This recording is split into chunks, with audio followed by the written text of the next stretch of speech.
Okay, we're recording. So officially, again, welcome everybody to our Create Zoom session here in April. And I'm here today to welcome you all to a conversation with Debi Talukdar. She's the Executive Director of the Philosophy, Learning, and Teaching Organization, which has to be named PLATO. And she'll be talking to us about improving critical thinking, discussion, and logical reasoning skills with the Philosophy for Children model. So I'm going to hand it over to Debi, and we'll get started. Welcome, Debi. Thank you. Thank you, Donna. Quick correction, I'm the program director at PLATO. And I've been working with the organization for several years, and I've been doing philosophy with young people since 2014.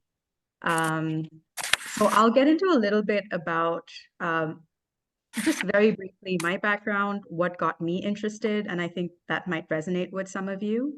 And then I'll talk about philosophical inquiry in general, what kind of content and pedagogy we use when we do philosophy with young people, and how you might be able to apply that to pretty much any subject that you teach with any age group that you teach. And I think that's the beauty of doing philosophy with young people, that you can adapt it so fluidly to work in several different settings. All right, so I grew up in India and I moved to the United States about 11 years ago now. I'm a very new American and it has been quite a journey. And the reason I got interested in philosophy for children or philosophical inquiry is because I grew up in an education system where there was not a lot of room for asking questions. And there just wasn't a lot of time or space to really dig into questions that were outside or even tangentially related to the content that we had to cover for tests. So because of that model, I think, and the education system in India is obviously very different from here. But my commitment to finding ways to develop spaces in classroom to have like deeper, more collaborative discussions kind of grew from that background of not having had that experience. So as I went through my education and graduate school and started my PhD several years ago, I kind of narrowed down on this idea of reflection and collaborative meaning making, and how can we infuse that more into everything that we do, work with teachers, work with students, and you could apply that literally to anything else, any setting. And so philosophical inquiry in particular, when people hear that word, they think, well, philosophy is typically a subject that you take on in college or maybe even high school, but it's not something you think of that young people do. And so I just want to make a distinction really quickly that when we talk about doing philosophy, we're not teaching philosophy to young people. Like, I'm not going to come in with a unit on existentialism. But what we are teaching is a pedagogy. So it's how do we think? How do we ask questions? How do we evaluate those questions? How do we offer reasons to think about a claim? Those are the kinds of things that we deal with in philosophical inquiry. So the prompt could be anything, really. And it's the method or the process that we use that we call philosophical inquiry. So in order to do this, we have something that we call a community of philosophical inquiry, which all of us really in this room are in right now, because we're going to do something together and we're going to try out one of our lesson plans. So you'll get to see it in action. And when we do that, we're all going to be in this container called the community of philosophical inquiry. And I just want to point out a couple of salient features about that before we get into actually doing this together. So in a community of philosophical inquiry, our goal is for it to be as democratic as possible for everyone who's involved. And what that means is not only do the participants have an equal voice and are able to direct and contribute to the conversation, the facilitator has a very particular role. They kind of act as a container for the space, but they're doing much less of an instructive teaching role. They're presenting the prompt, and then they're listening for moments in the conversation where somebody might say something that's Miss Pavel, or might ask a question yes, that's really I had a meeting. right When now. when there's a moment where you feel like, okay, I can dig here a little bit more. There's so much more under this that could be said or that maybe needs to be explored. The facilitator's role is to notice those moments that we call our philosophically sensitive moments and to push on those moments. So the facilitator is kind of doing a lot of the scaffolding, but much less direction. So you may wonder, where is the direction coming from? Our hope is that with doing philosophical inquiry a number of times, students learn to direct the conversation themselves. So they'll ask the questions, they'll, challenge each other's thinking, they'll add to something somebody else has said, or they'll offer a counter argument. They kind of help really shape and move the conversation along. The facilitator is ready to jump in, of course, if something seems like, it's not quite on track or we've gone way off topic. But for the most part, the facilitator is a container, really. So I'll demonstrate all of that and some of the facilitator moves that we do and our general format for doing philosophical inquiry. The beautiful thing about it is you can use it with any subject that you teach. So whether it's social studies, whether it's English language arts, if you're doing something, even if you're doing like a social emotional learning lesson, you could do that. A lot of people have found ways to use it in math and science as well. So the thing that makes philosophical inquiry adaptable is that the prompt can change depending on the kind of subject area you want to use it for. And so that being said, I know I've said a lot of things. And I'm happy to just, if anyone has questions about anything I said before we dive into our activity. I want to make sure we have enough time for that as well. All good? Let me jump in for just a moment. Did I mute? I didn't.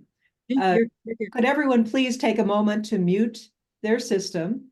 And also, if you feel comfortable, please turn your camera on so that we can all see each other and have more of a face-to-face interaction. Thank you very much. Awesome. It's so nice to see everyone's faces. Okay, cool. So the prompt I've chosen for today, because I know that there are people here in this room in different grade levels, probably teaching different subject areas. And so I've picked a prompt that's really quite open. There are some social political themes in there. There's some like social emotional themes in there. And there's also like, it's a prompt I've used that has no language, which is also an interesting inquiry to think about, how do you communicate meaning without using language? So it can be adapted to a lot of different things. At the end of our session, I'll also share with you our bank of lesson plans that has lessons according to different grade levels and different subject areas. So if you'd like to explore that and see if there's something that speaks more specifically to what you do, you're welcome to take a look at that and use our resources. They're open to everybody. But for today, I've chosen a short film. It's about 8 minutes long. It's called Alike. I'll share my screen briefly and we'll watch it together. And all I would like to ask you all to do is, as you're watching the film, if there's anything that stands out to you as like, this is a notable moment, or if there's a question that it inspires you to think about, there might be a moment where you think, I wonder why that is, or I wonder how this is happening, or I wonder what that looks like in my own life. You might have so many different kinds of questions come up. Just pause and note that down somewhere. And when we come back together as a group, I will ask you about them and then we'll take it from there. So I will share my screen and we'll start watching this film called Alike. And let me know if you don't see it in just a minute. There it is.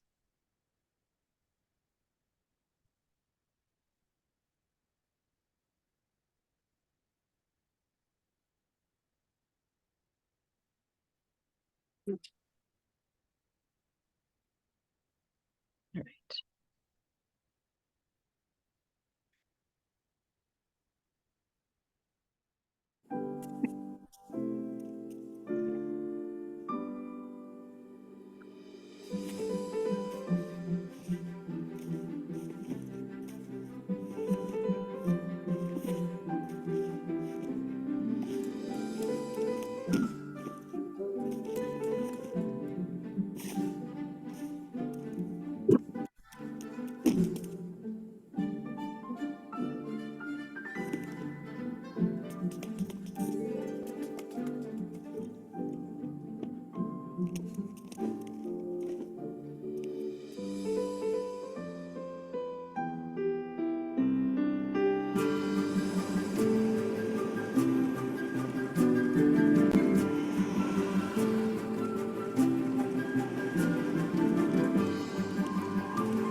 Hey, there was there were a lot of ideas in there, and I'd like to give everyone maybe just 2 minutes to think back on what you saw, what you heard. Well, you didn't hear a lot of language, but there was a lot of interesting change in music and tones.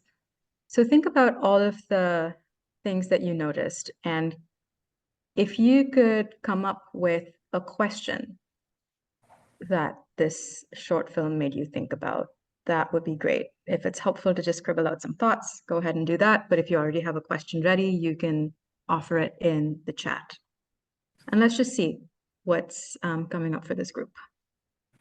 If we had more time, I would put you all in breakout rooms and to talk about it with you all in for maybe like 10 minutes. But I think in the interest of time, we'll skip the breakout rooms, but you could certainly do that with your students, like have a small group debrief discussion so that they can just process their thoughts together in smaller groups. Yes, I think it's very interesting. I'm from Venezuela. My language is Spanish. It's different, and it's very hard. But the education in Venezuela and here is very different, alike Mhm. the country. And here is more unique. The kids express everything what they think, well, or what you say. No, say this. No, please seek correct, and please doing this. Please doing the and this. Sometimes it's hard for the kids, and is many times they in this video you can see one parents the color gray, and when had the see the boy, and is the boy happy, is the color blue and change the color for make it happy, because they had the flowers, and you dry flowers, dry letters, and is not happy for the letters because his other different things, and is more creative. And Mhm. is this I need teach the kids free creatives, Yeah, and they need the teach other teachers different ways for teach. yeah, This the magic quick what doing. I do the curriculum exactly curriculum. I what doing or do open curriculum. This yeah. is this question. I Yeah, think. no, thanks, Bella. I think you're pointing out a real tension here that I think a lot of people in the room are thinking about or wondering about. And thank you for telling us, your own perspectives and how your experience sort of plays into how you're thinking about this tension. Yes, but every day So, I continuous learning. Every day I want learning more about the philosophy. Is very interesting because always you learning in the school be to be or not to be existentialist. I don't know, and they say no. It's more than this. As I like mhm, you say, it's more than this. mhm. The what you think. Mm. So we've got some great questions and comments in the chat, and I'll go through them really quickly so we can all hear about them. So Nathan says, how do I balance encouraging student interests while also making sure they hit the standards that I'm required to teach, right? It's a real tension, especially when those interests don't exactly align, okay? Brittany says, I really felt this. The end of the school year is hard, and I don't always have joy to bring home to my own children. Julie says, breaking the cycle of learned expectation from one generation to another. Donna, you sent a question, but I think it went directly to me, so I'm going to read it to everybody. What's the best way to save the joy of creation and discovery that you have in childhood as you grow up and assume responsibilities involved in work and society? Jacqueline says, you can see where the joy of learning can be squashed. Marcia says, you have to acknowledge everything, even when they need corrected. Same with adults. Kinley says, the weight and heaviness of what the students bring to school with them comes from their experiences at home. That could be positive and that could also be different. Monica says, reminds me of the Pink Floyd song, The Wall, right? The more we try to get students to all be the same, the less individuality they retain. Sarah says, I love this video. I felt like I have so many kiddos who crave that attention and need that acknowledgement. Christina says, how can we approach the kids and cover the standards, paying attention to their particular interests? Communication is the key, but sometimes it's hard to approach some students. Elizabeth, Beck, you're saying many people think that a routine is helpful for everybody in general. When does routine become unhealthy? Oh my gosh, you all, these are some really, really good questions. And, you know, it's touching upon so many themes, right? We have questions here about like what does it mean to be a student? What does it mean to be a child versus transition into the responsibilities of being an adult in society? There are questions about how do we balance standards versus maintaining joy and creativity in learning. There's a question about routine. And then there's another interesting tension between retaining individuality while still being part of a collective or a group or participating in society. And these are all, as you can see, depending on which one we pick, this conversation can go in various different ways.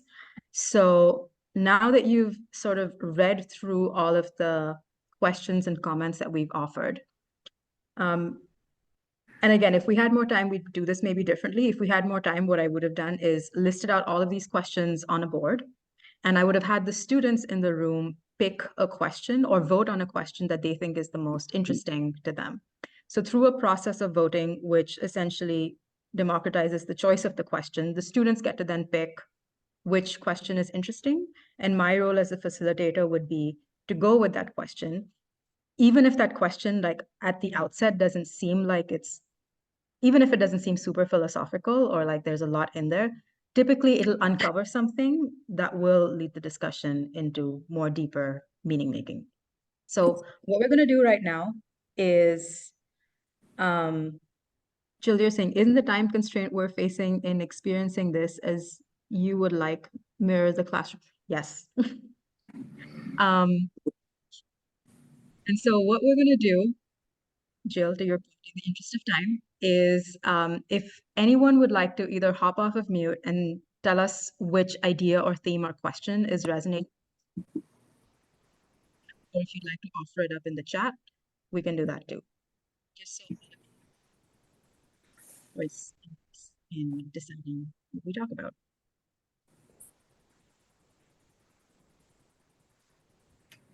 I'll give you maybe 30 seconds to a minute to just think on what question seems most interesting to you.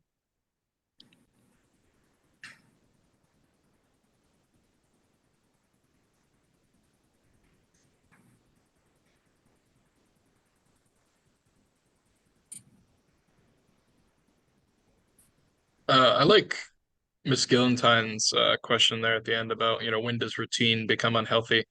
Because I think our current public school system, is really training them to go work in a factory, and not everyone works in a factory anymore. So when does this 9 to 5 bell schedule, sit down and shut up system, when does that start to become harmful? And it's pretty quickly, but I like that idea of routine, while it can be good, also being a downside. I didn't catch your name, and I can't find you on the screen fast enough. That's Nathan. Nathan Earl. Nathan, when that scene first opened up, everything's black and white, and everybody's moving in the same way. Everybody's doing the same thing with a different body, and it harkened back to those days when in educational philosophy when they talked about, okay, teaching children is not and should not be the Ford factory assembling line where you fill up the jar as full as you can, you move them on, you fill up the jar with some more. That's what I saw when I first saw that. And even the dad had fallen into that as an adult, and he wasn't any more happy than, filling up his tray with empty papers. And here comes some more. It's the same thing day in and day out. He found no joy in his job. And yet he was doing the same thing to his kid and not recognizing how unhappy he was because the only joy he got in life was from his child. But these are the expectations in society. I have to fill them. I must teach my child those same things so that when he gets a job, he can be successful, being a factory jar being filled and moved on. And neither one of them was happening. And the gray in the pictures and the like, just to me, was the film director, producer, whoever, showing you that emotion. Gray is not an emotional color. It's just monotonous. It's just existing. It's not living. So I do like that question. What do other people think? Do you have additional things to add to that? Or is there another question that stood out for you? Yeah, well, this, Christina, I think also for me was really interesting, that question from Miss Gillentine about routine. And but I think it is like how to make this, because it is also includes a lot of behavior things and how to control those behaviors.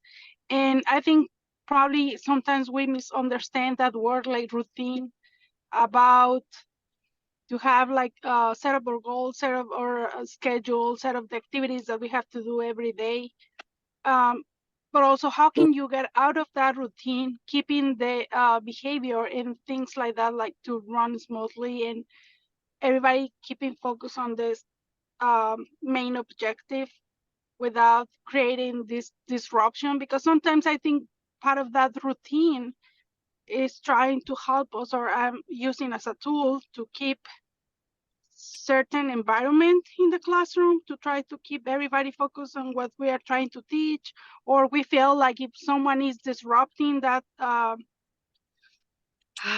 that moment, we lost the control to teach because we are getting disrupting. And we have like probably, I mean, I do not have a lot of experience, but I'm seeing that when we are trying to teach. And probably I know we have some kids that they are not able to stand, I don't know, like to be sitting down for the whole class.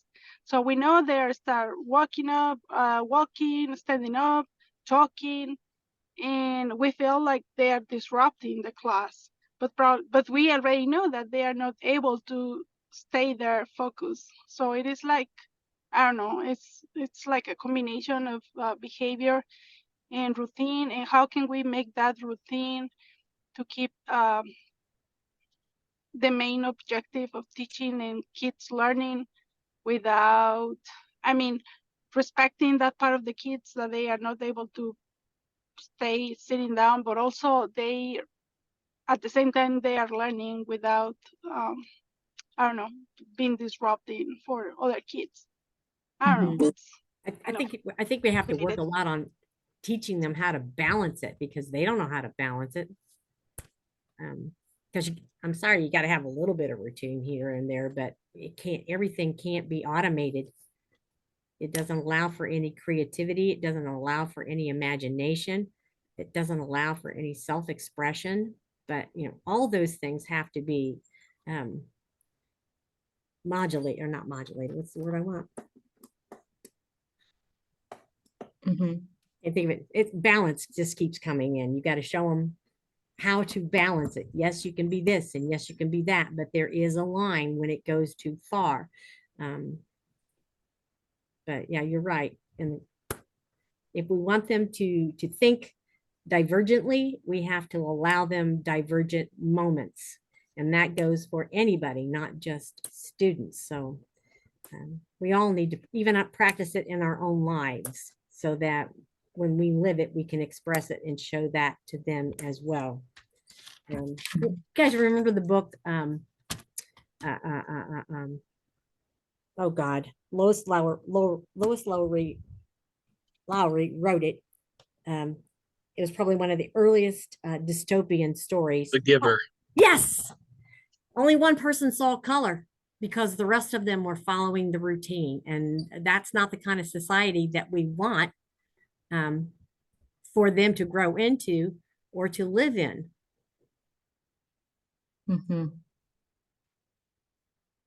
There are some comments in the chat too that I'd like to make sure we don't forget do include. Marcia says, it's okay to have a basic routine, but everyone needs something to look forward to. Brianna says, I agree with our rigid schedule at the elementary level. I have to really work hard to continuously breathe life into my students in the classroom.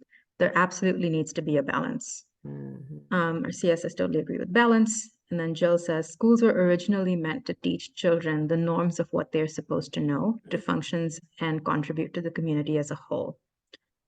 This includes what is acceptable to say, being respectful, and fundamental cognitive skills, responsibility, and common values. Getting everyone to agree on what defines these are the genuine problems. Well, I think those are genuine opportunities to debate whether or not those common values allow humanity to grow and get along, because some of those may not be. They might be more confining than we think. So, I mean, that's how some prejudices come about. So, Absolutely. Jill says absolutely. So this question of balance, I feel like I've been hearing that word several times. And so my question is, how do we find balance? I think we all agree that we have to find balance, and that's an important thing to inquire about. But how? Or where is the line? And I think that's always a tricky question, but I'm going to throw it out there in case anyone has thoughts.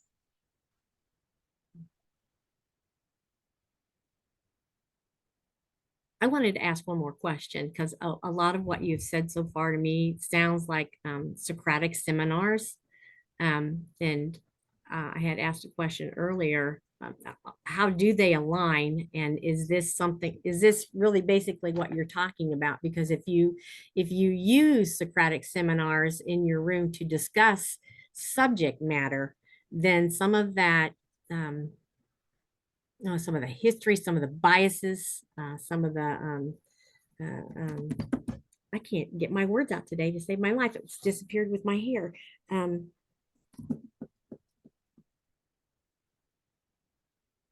Those things that you've been brought up with can come into those discussions and be brought out for the general group to discuss and figure out how do they feel about it, other than how they've been taught to feel about it, and get a chance to hear somebody else's opinion, even though it may take them longer to think about that. And because afterwards, if you have a reflection time and say, do you still feel the same way about this particular thing, or was there something that changed, and what was that, and what did you hear that made you think that perhaps there's another part of this you hadn't considered, and do you want to realign your philosophy on what's happening here?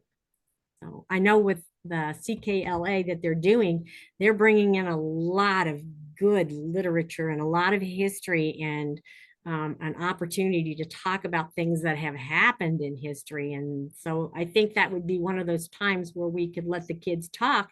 How do you feel about this? Why do you feel about that? How do you see that happening today even? And what do you think about that? And put aside for the moment what your parents say, what you hear them say. Do you feel the same, or do you feel differently? Yes. And to me, that's really the practice of, considering something critically, right? You look at something, and instead of just thinking about what you've been told to think, or what are the implicit messages that are floating around you, maybe try and kind of hone in on what your individual thought is and share that and think about that. I wanted to add something if I could.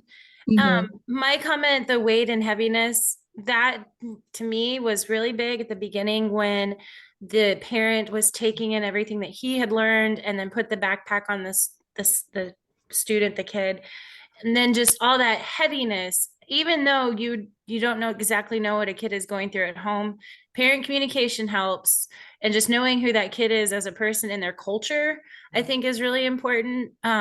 But I think at Southside, we do a really good job at learning culture and understanding where students, we understand them at the student level. And I've seen a lot, especially in the science department, where we get more hands-on, more engineering practices. So I think just including that, what you were saying about the debating and more civics into it, I think would be really beneficial, just to kind of add an extra to what we're trying to implement and get away from that factory mentality of sit down, be still and learn. Now we're trying to more critical thinking.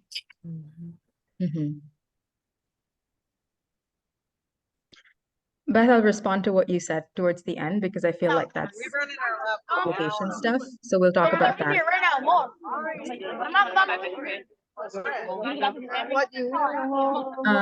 Does anyone else have thoughts on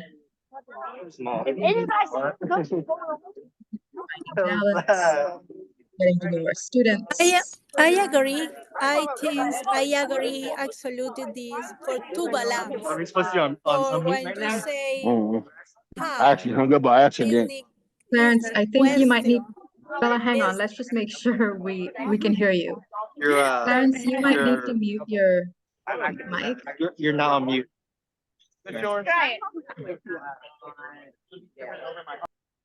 Thanks. Thanks, Clarence. Okay, perfect. Bella, Yes, go ahead. I agree absolutely. This is the balance. And you say how is the question, the magic question.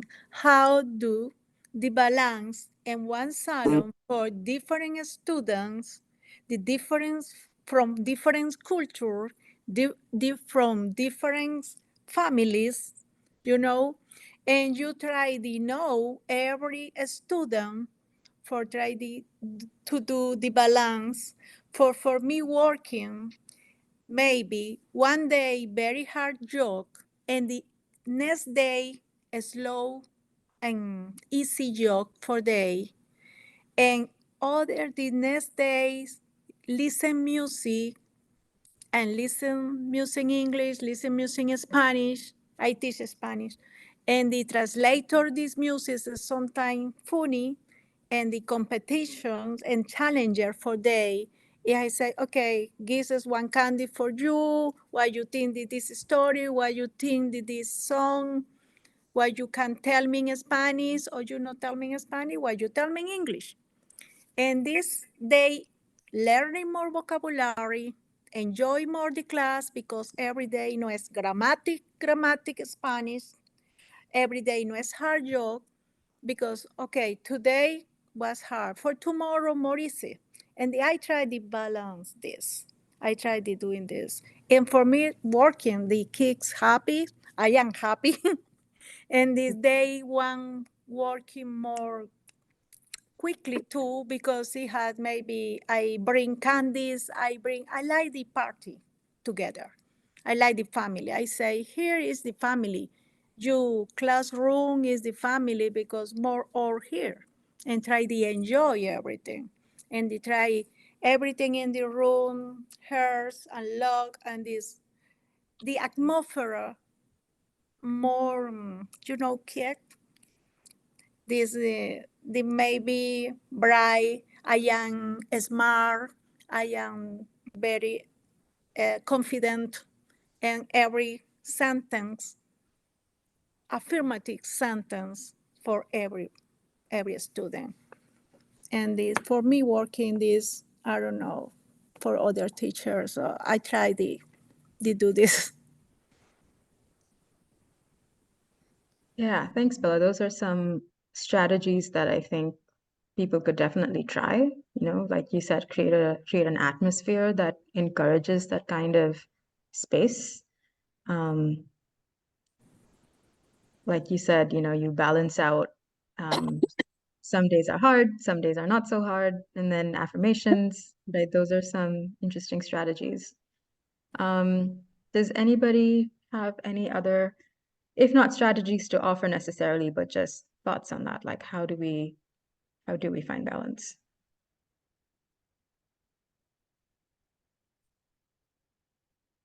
And feel free to offer them in the chat too.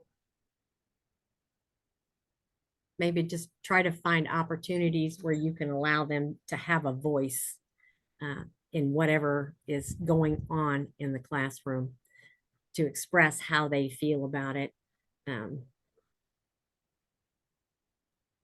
don't know. I just think giving them a way to share a voice and their thoughts on something, like that little boy was trying to share, here, Dad, I know you want this, but here are some of my thoughts.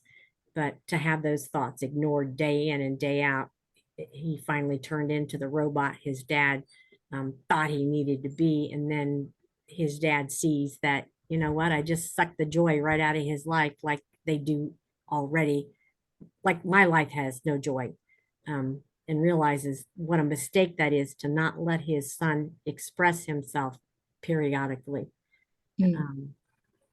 because it was even ruining their relationship. So, yeah. In any relationship, teacher to student, student to teacher, inside, outside the school, everybody needs an opportunity to have their voice heard. Yeah. Jacqueline, it sounded like you had something to say, maybe. I think you'd come off of mute for a second there. Hi, everybody. I love hearing all my colleagues discuss. I get so much out of it. One of my frustrations, I would love to hear everybody's thoughts, is I really have worked so hard to come up with lessons that I think are unique, and I'm trying to get the kids to relate, trying to focus on things that I think are their interest in. I feel like there's crickets, it's so frustrating, trying to get them excited. I don't know.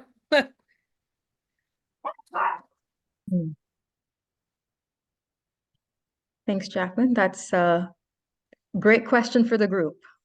What do y'all think? What do y'all have to offer? And while you're thinking, I just want to make sure we get Briley's comment in here.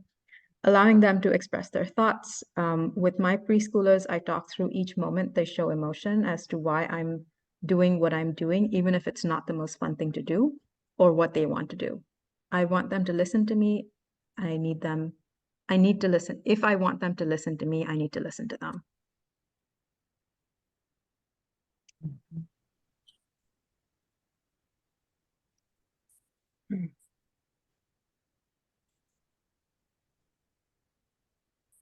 Anyone have thoughts for Jacqueline's predicament?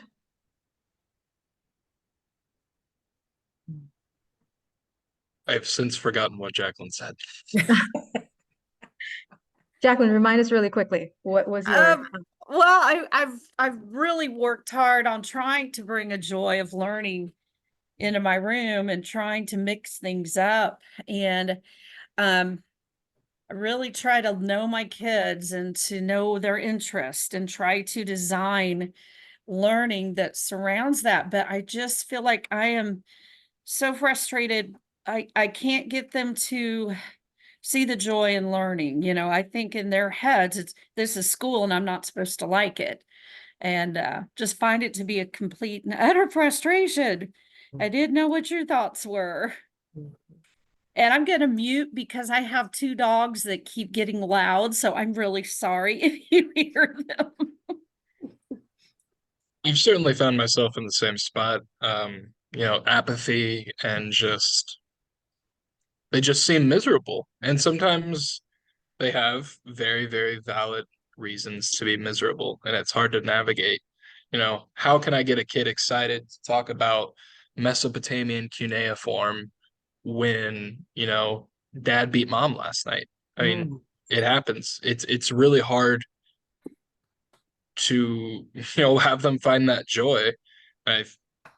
It's important, I guess, as an educator to not get discouraged, because there's some kids that we're not going to get hype about it. And, that's honestly where our job gets more important, when there's outside factors coming in. So you're definitely not alone in feeling that frustration. I'll say too, on that same point, I do experience that a lot. I like when little tense or just to feeling like they're not paying attention, I'll call the kid out that's the loudest and he'll come up and, or she, it's usually he, but they will come up and start teaching the lesson. And then they get engaged. It's worked a lot for me to do that. I'll just be like, well, how about you come up and teach? I can see you got a lot of energy. So I'll stand right here. You can take questions. And you can, I'll help you out. You can finish out the PowerPoint. You can ask the questions. You can run, 5 minutes of the lesson. And I've seen that be pretty successful. Another thing that I try to do with my elementary kiddos is like include their name in the problem. So for example, if we're doing a math problem, instead of Joe, I put my kiddo's name in the problem, or instead of like buying gum, whatever they're into, buying Squishmallows, whatever. And that seems to kind of help grab my kiddo's attention a little bit more as well.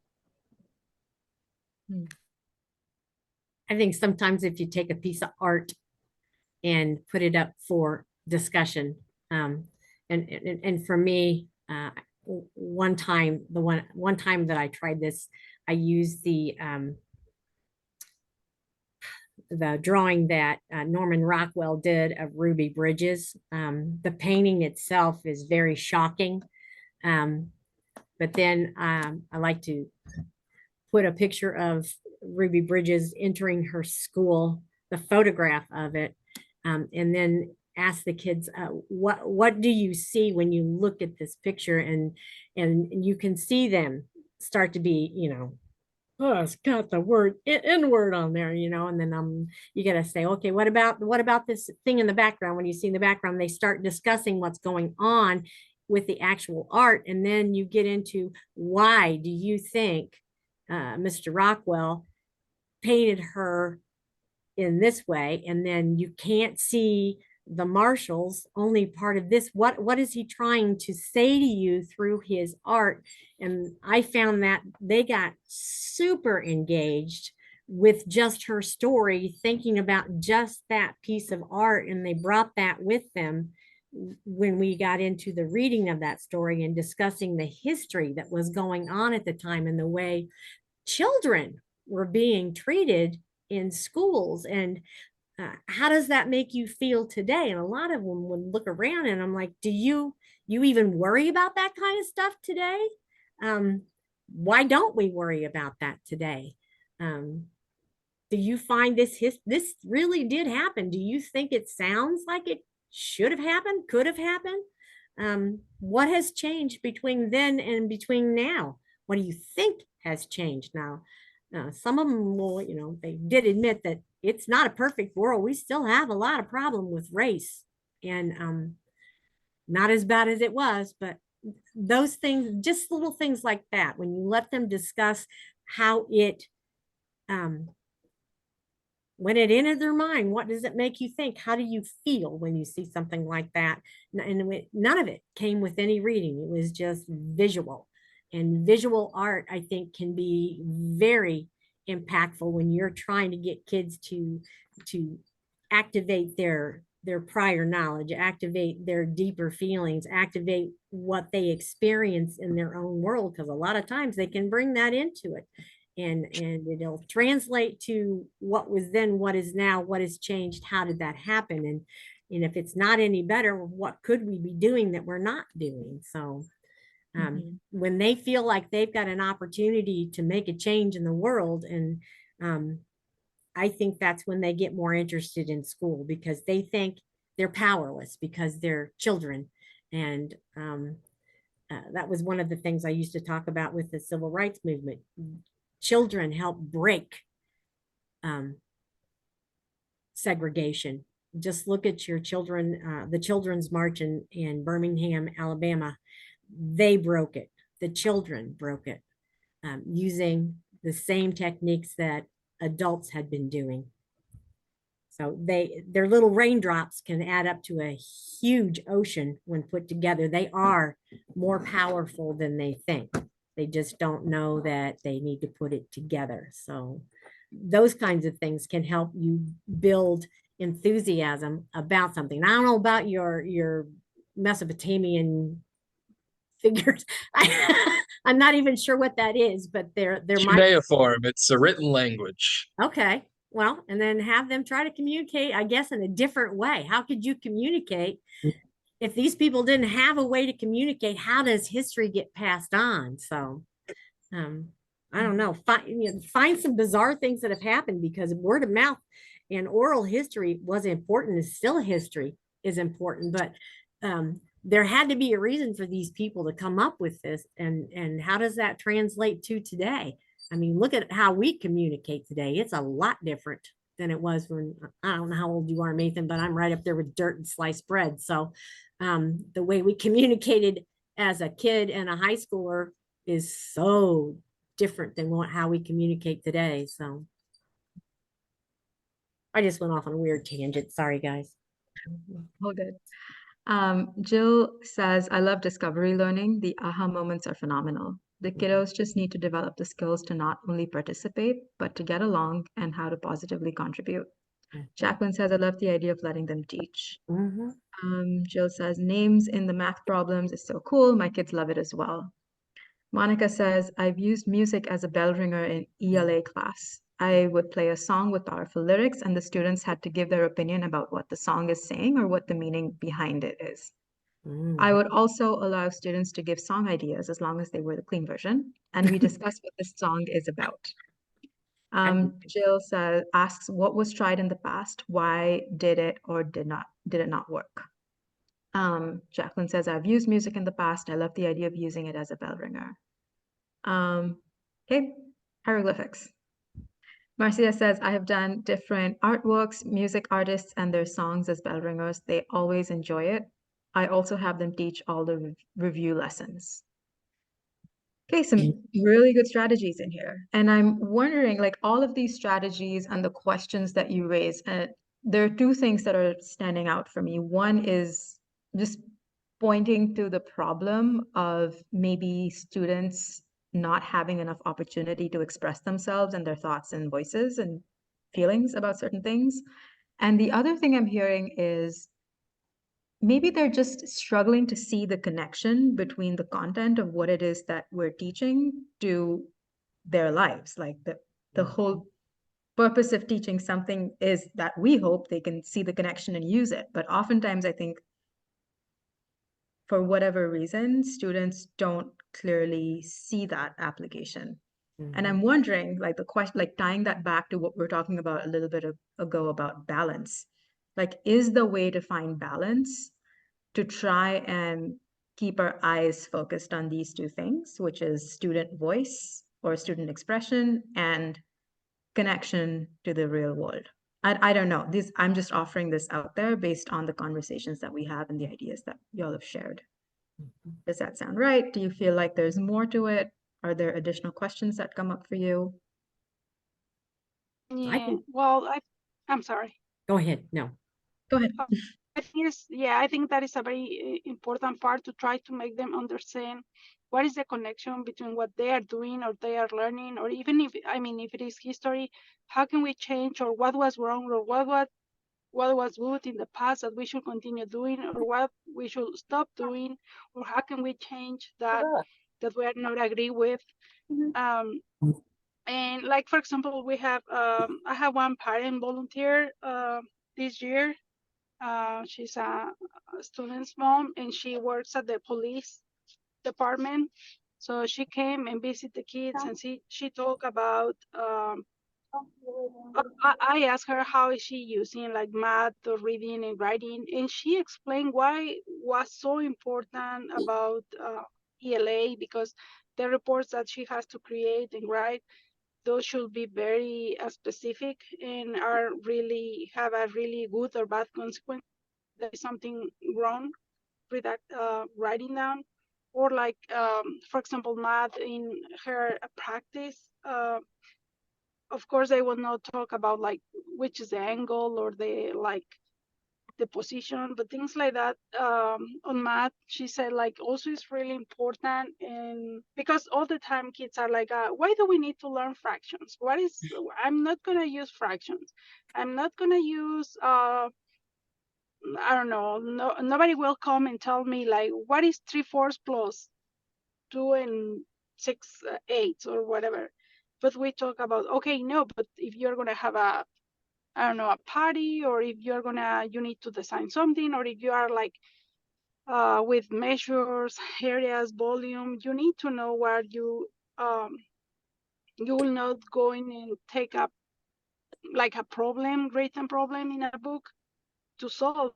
I have a real situations where you want to design a yard, you want to design, I don't know, to build a pool at your house, which is the capacity, things like that, like more applications to the real life. And I think that part is what sometimes works, or I think it's the thing that it works the best for me, at least at the class, when we make those real connections with the world applications. And again, and also like that situation with the other teacher that she's mentioned, like even she tries to make lesson plans or like try to plan her class, she doesn't really find a way to make some students excited about learning those kind of things. Another thing that is important, and I mean parents, communication with parents, because I found are thinking like, oh no, my goal is I'm gonna be a YouTuber, and I don't need to go to school, and I don't need to learn anything to become a YouTuber, or I don't have to know math or things like that. And it's like, no, when even if you want to be a YouTuber, you have to be a very real good YouTuber in order to have like followers, or you have to present good ideas, or I don't know. It's, yeah, I also have like kids, like it's really, really hard to make them engage or excited about learning. Even Thank you, trying Christina. different ways to try to Thank you, make them Christina. excited. I'm going to jump in, folks. It's Yeah. 5:15. That's the hour there for Muncie Community Schools. Thank you all so much for sharing, speaking, and in the chat. I will follow up with you probably next week with a link to the PD survey that goes along with this session. So please do that within a day or two of getting that link, and then we'll be able to process reimbursement with MCS. So I'm going to stop the recording now.